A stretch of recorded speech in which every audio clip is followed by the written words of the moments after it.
dive into how do you connect more deeply with others. The first thing to do is to be conscious of the way you interact, the way you engage, the way you relate in your relationships. How do I relate in my relationships?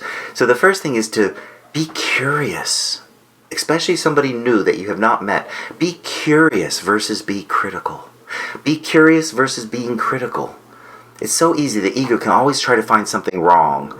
And why it does that is usually when you have low self-esteem, you don't feel good about yourself. If you can find something wrong with somebody else, it makes you feel better, which is twisted, distorted, and not what I advise you to do. But to be curious about the person who's different. Somebody who's unique and different. And, when you start any new relationship, if you want to learn to connect more deeply with them, is to be more curious versus critical. That's the first component. Be curious, to seek to understand, to seek to learn, to understand who they are, what they're all about. Be curious about their uniquenesses and their differences. Yeah, they think differently than me. Yeah, they dress differently. They do different things. I'm curious, not critical of that. And if you've been in a habit of being critical, catch yourself. Stop it. Recognize it. I'm being critical, and stop it. I'm feeling insecure. And maybe say an affirmation to yourself. I am enough. I am valuable. I am enough. Because I'm feeling insecure. That's why I'm criticizing another person. And if I can feel enough and feel valuable, then I can let go of the criticism and be curious. Be open and curious is the first step to connecting more deeply with others. The second step is to be understanding. To be understanding. You see, there's two types of understanding. And most of us understand the first type, which is the understanding of the intellect. The understanding of your thought processes, right? Yeah, Mikhail, I understand what you're saying. I get it. Logic and reason, it makes sense. I get it. I understand. But then there's a second kind of understanding, which comes from the heart. The understanding of compassion. To be understanding is when you bring together the intellect with the emotional nature. When you can meld and bring those two together, they create the synergy of a person who's being understanding. Not just intellectually, but emotionally at the same time. And it's a different resonance. It's an energy that's different than just the intellectual or just the heart. They need to work together. Thoughts need feelings, and feelings need thoughts. They work together. And if you're very intellectual, very analytical, you avoid your feelings, then you're going to be out of balance. You need to think and you need to feel. You need to think about your feelings. You need to think, what am I feeling right now? Let me go into my feelings. Let me understand. Let me uncover them.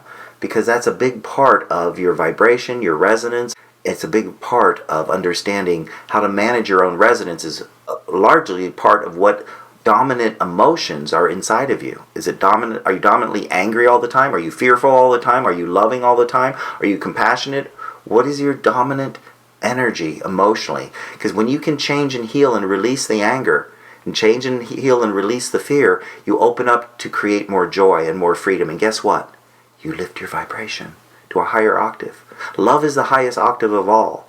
So being understanding is the second key to unlocking and deepening your relationship with others. The third key is be willing to be courageous and daring. I love to say this, to consciously move beyond your comfort zones. To consciously move beyond your comfort zones. Meaning that, you know your comfort zones. And to be courageous and daring means I got to consciously move beyond them. Not to eliminate them, but to move beyond them. To be consciously uncomfortable for a little while. To be consciously uncomfortable, to say hello first to that person that you have an interest in at work, or somebody that you see in the hallway and that you always avert your eyes. To be consciously uncomfortable, to be courageous and daring is so important. And courage is your willingness to respond versus react. To be courageous means I'm going to respond, not react. To be courageous is your willingness to be wrong in the search for what's right. Your willingness to be wrong. It takes courage to be wrong in the pursuit of what's right. It is your willingness, not that you have to be wrong, but it's your willingness to be wrong. I'm willing to go into the unknown. I'm willing to be courageous enough to go into the unknown and to seek and to search, to understand. And it takes courage and daring to get outside of your comfort zones.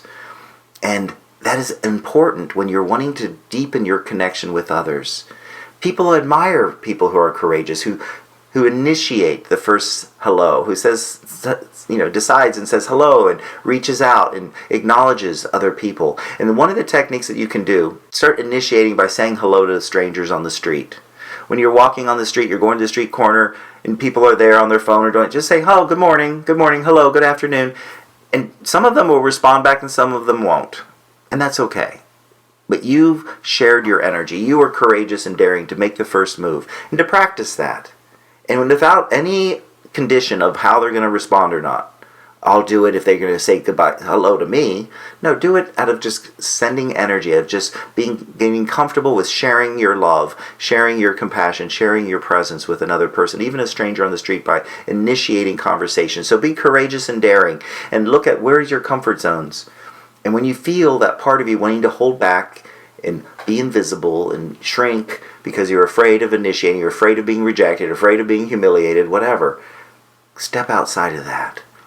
Show fear that you are more powerful than it is by going beyond the comfort zone and stepping into your fear, facing your fear and saying, no, I'm going to do this anyways, even though I'm afraid, even though I'm apprehensive, even though I'm anxious, I'm going to do it anyways. To practice being consciously uncomfortable is another way to deepen your connection with others. The fourth component is vulnerability.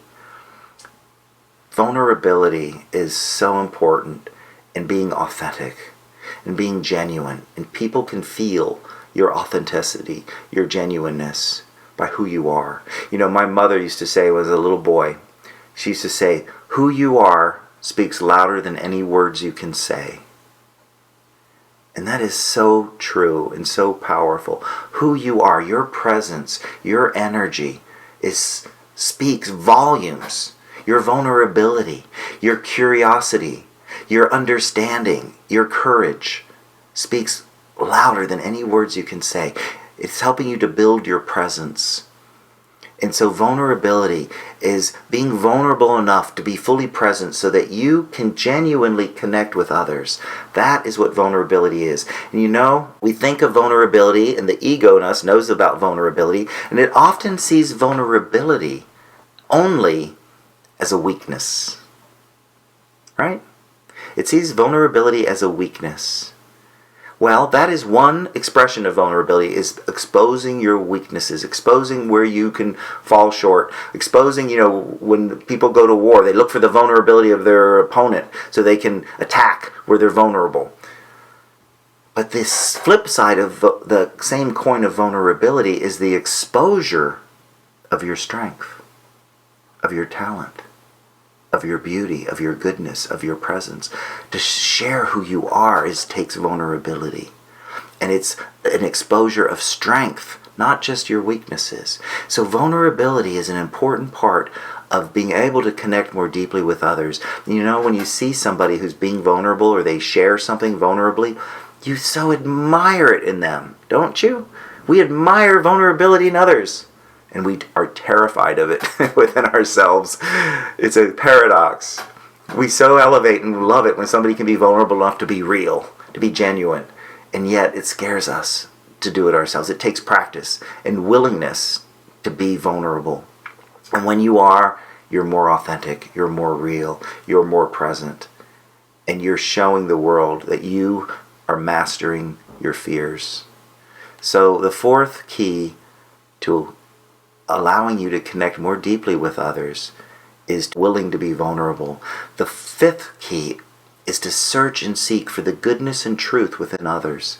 To search and seek. When you meet somebody new, you're introduced to somebody, you're going to visit your aunt you haven't seen in 20 years, whatever it is, seek and search for their goodness and their truth. To see their vulnerability, to see their beauty, to see the courage within them, to see beyond the physical form, to see their goodness and truth, to sense it, to feel it, to look beyond the five senses, to engage, to connect with another person with the intention of searching to find their goodness and their beauty and their truth. That is the fifth component and key to deepening your relationships. The sixth one is be generous, to give of yourself, to give of who you are, to give of your presence, to give of your light, to give of your hope, to give of your inspiration, to give of your love and your compassion and your caring, to give of yourself.